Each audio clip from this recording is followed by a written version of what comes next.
The main goal for engineers is to push the technological world forward and advance everyday life, and the NAE Grand Challenges were generated to serve as a basis for innovation.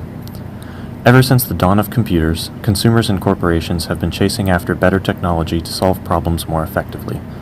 That's where reverse engineering the brain comes in. If we could take the way humans think and solve problems, and then implement that into a computer program, the benefits would be seemingly endless. Why reverse engineer the brain?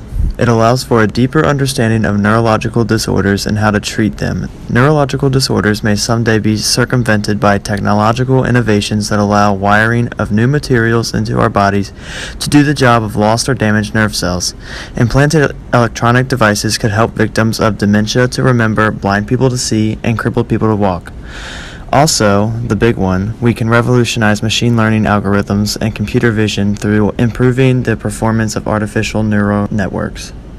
There are more connections in the human body than there are stars in the galaxy. We possess a gigantic network of information to which we have almost no access. In 1950, the English mathematician Alan Turing published a paper entitled Computing, Machinery, and Intelligence, which opened the doors to the field that would be called AI.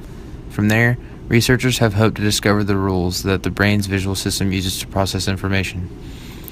Also, in 1962, President Kennedy believed that the day when computers would be able to do all human activities was well within sight. So he pronounced automation as the core domestic challenge of the 1960s due to the threat that it would put humans out of work. The less you know, the better off you will be. I'm Yuri. Obey me. What are the solutions to reverse engineering the brain?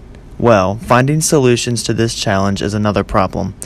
David Adler, researcher at Howard Hughes Medical Institute, images the brains of fruit flies. The fruit fly brain is subjected to logic and optical testing to derive its circuit diagram. This uses around 1,000 terabytes of data per brain, and to get any accurate data he would have to do this to multiple brains. Each brain slice takes about 10 months to image. To better understand these neural connections, an assistant professor at Carnegie Mellon will use a technique called two-photon calcium imaging microscopy to record signaling of tens of thousands of individual neurons in mice as they process visual information. In conclusion, it's obvious that steps to solve this challenge have some rough patches that are expected to work themselves out as time progresses. We are further than we have ever been on this project, and will continue to push forward in breakthroughs of discovering just how the brain works and how we can use this information to make computers smarter and cure disorders, amongst other things.